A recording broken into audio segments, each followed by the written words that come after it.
మీ సొంత ఇంటి కలకు అసలైన నేస్తం బీబీజీ ఇండియా. అమరావతిలో నికార్సైన ప్రాపర్టీ కోసం contact 0406903224. Chairman Godavari Eastern Delta project Shri Muralishetty Sunil గారికి,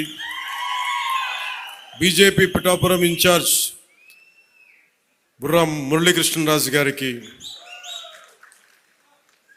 ఆయన ఒకసారి బీజేపీని జనసేన కూడా నాకు అర్థం కాదు,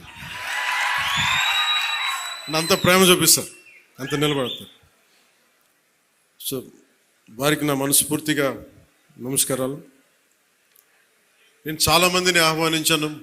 చాలామంది గతంలో పిఠాపురంలో మన ఎలక్షన్ సమయంలో జనసేన విజయానికి కృషి చేసిన చాలామంది సినిమా ప్రముఖుల్లో చాలామందిని ఆహ్వానించి మొదటి రోజుగా హైపర్ ఆది గారిని, మాట బాగుంటుంది కదా, అందరూ కామెడీ హ్యూమర్ అనుకుంటారు, మాట చాలా విట్టు ఉంటుంది. అలాంటి హైపర్ ఆది గారు ఇక్కడ విచ్చేసినందుకు మనస్ఫూర్తిగా వారికి నా హృదయపూర్వక నమస్కారాలు, ధన్యవాదాలు. అలాగే సాగర్ జనసేన ఇన్ఛార్జ్, కరీంనగర్ ఇన్ఛార్జ్, ప్రత్యేకించి వాళ్ళందరినీ మనకి టీవీ మాధ్యమాలతో వారికి సీరియల్స్ ద్వారా వారు ఆర్కే నాయుడుగా మన మధ్య సినిమా కూడా చేశారు. ఆయన అసలు పేరు సాగర్ అయినప్పటికీ కూడా ఆయన వేసిన క్యారెక్టర్ ఆర్కే నాయుడుగానే ఆయన ప్రసిద్ధి చెందారు. మనస్ఫూర్తిగా వారికి, ప్రత్యేకించి తెలంగాణ నుంచి మీరు మనస్ఫూర్తిగా ఇక్కడికి వచ్చినందుకు నా హృదయపూర్వక ధన్యవాదాలు. తెలంగాణకి ఆంధ్ర ప్రాంత ప్రేమను తీసుకెళ్ళండి. తెలంగాణ సోదరులకి, సోదరీమణులకి మనస్ఫూర్తిగా గోదావరి జిల్లాలోకి వచ్చి మన ఆతిథ్యం స్వీకరించమని మనస్ఫూర్తిగా మీరు తెలియజేయండి. ఏదైనా కూలగొట్టేయడం, చెడగొట్టేయడం చాలా తేలిక. ఒక పండగ చూస్తామంటే ఏం మాట్లాడాలనుకుంటామంటే, ఒక పిడికిడు గింజలు పండించడం చాలా కష్టమైన పని. అదే పిడికిడికి ఒక చేతికి వచ్చిన పంటని నేల రాసేయడం చాలా తేలిక. ఒక అలయన్స్ని నిర్మించడం చాలా కష్టం. అందరినీ ఏకతాటి పైన తీసుకురావడం చాలా కష్టం.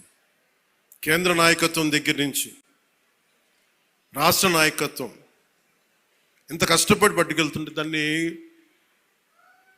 చెడగొట్టడం చాలా తేలిక, చాలా తేలిక.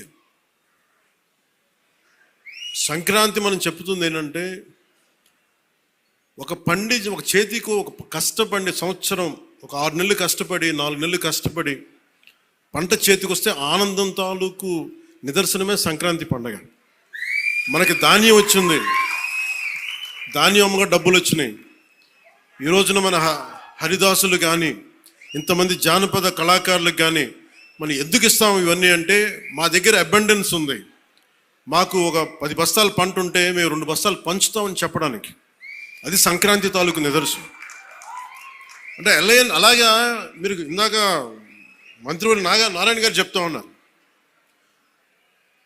ఇంకా ప్రపంచంలో ఏ నియోజకవర్గం ఇంకెక్కడా రాదు అండ్ ఏది జరుగు, ఇక్కడ కొబ్బరాకు పడ్డా కానీ పిఠాపురంలో చాలా దారుణం జరిగిపోయింది.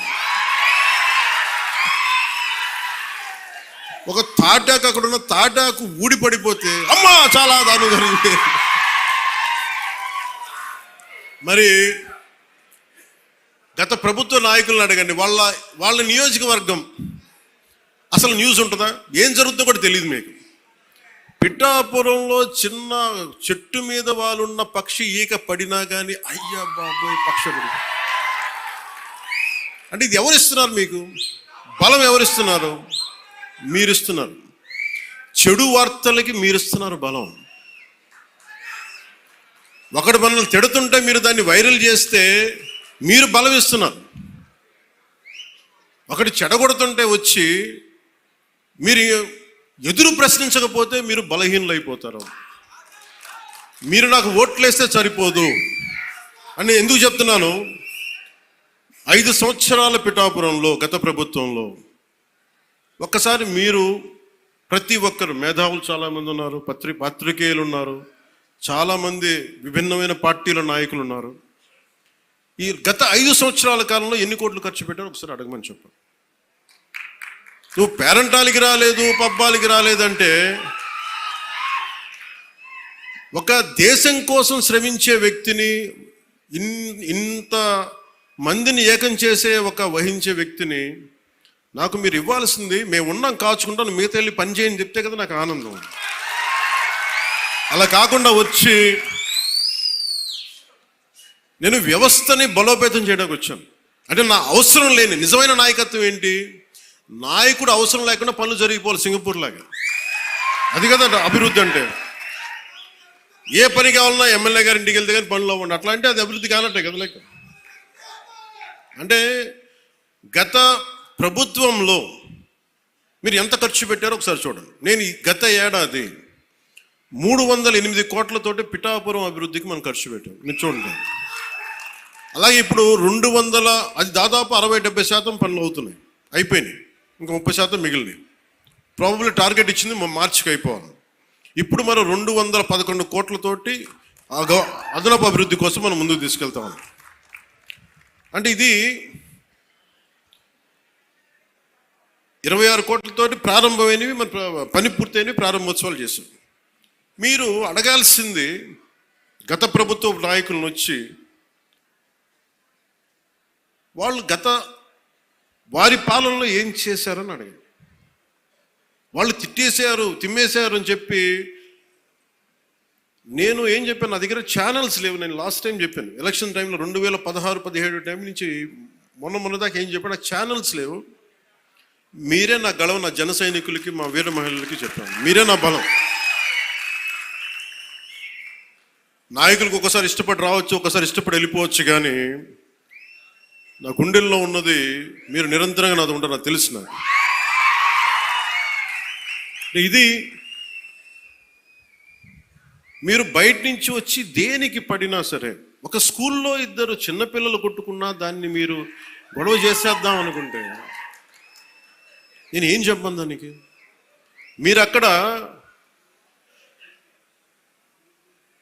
పులివెందులు అక్కడ వాళ్ళ సొంత బాబాయ్ గారిని చంపినా కానీ అది న్యూస్ కాదు. ఇక్కడ ఇద్దరు బిడ్డలు ఉట్టినే కొట్టుకుంటాం, స్కూల్లో కొట్టుకోరా. నాయకులే కొట్టుకుంటున్నప్పుడు స్కూల్లో చిన్నపిల్లలు ఎందుకు మాట అనుకోరు? పెద్ద స్థాయి ఆలోచన పరిధుల నాయకులే మాట అనుకున్నప్పుడు చిన్నపిల్లలు ఏదో అనుకుంటాం, దాని కులాలు పట్టుకొచ్చేస్తాం. మరి ఇదే మీరు అడగాల్సిన ప్రశ్న. మన జనసేన నాయకులు కూడా చెప్తున్నా, కూటమి నాయకులు కూడా చెప్తున్నా, పనిచేసే నాయకులు మీరు వెన్నంటి ఉండకపోతే, ఎలక్షన్లు అయిపోయింది మా పని అయిపోయింది అంటే, నేను నిజంగా అలా అనుకుని ఉంటే ఈ రోజున మీకు ఉప్పాడ ప్రొటెక్షన్ వాళ్ళు ముందుకు వెళ్ళదు చెప్తాను. మీరు ఇన్ని సంవత్సరాలు ఉన్నారు, ఎవరు తీసుకెళ్ళారు చెప్పండి. ఈజీగా మాట్లాడి సరిపోదు, అక్కడ నువ్వు కన్విన్స్ చేయాలి. ఎందుకని 100 ప్రాజెక్టులు ఉంటాయి స్టేట్ గవర్నమెంట్, ప్రయారిటీస్ ఎందుకు చేయాలి? ఇలాంటి 1053 కిలోమీటర్లు ఆంధ్రప్రదేశ్ మొత్తం ఉంటే, అలాంటిది మొత్తం గుజరాత్ నుంచి అన్ని తీర ప్రాంతాలు, బెంగాల్ అన్ని తీర ప్రాంతాలు, తమిళనాడు, కేరళ ఉంటే ఇలాంటి సముద్రపు కోత గురవుతూనే ఉంటాయి. కానీ మీకే ఎందుకు ఇవ్వాలి అని సెంట్రల్ గవర్నమెంట్ అడుగుద్ది. ప్రత్యేకత ఏంటి అని. అది మన కన్విన్సింగ్ ఆర్గ్యుమెంట్. ఎందుకు పనిచేస్తే, నువ్వు దేశ నిర్మాణం కోసం పనిచేసేవాడివి, మనుషుల్ని విడగొట్టేవాడివి కాదు, నిలబెట్టేవాడివి, అండగా ఉండేవాడివి. ఇన్ని చూసిన తర్వాత దానికి తోడు హేతువుగా చెప్పాలి, రేషనల్గా చెప్పాలి. ఎందుకు ఇది చేస్తున్నాం అంటే దానికి వాళ్ళు ఆలోచించి, లేదు ఇవన్నీ బాగున్నాయని చెప్తారు. ఇంత కష్టం ఒకటి అచీవ్ చేయటం.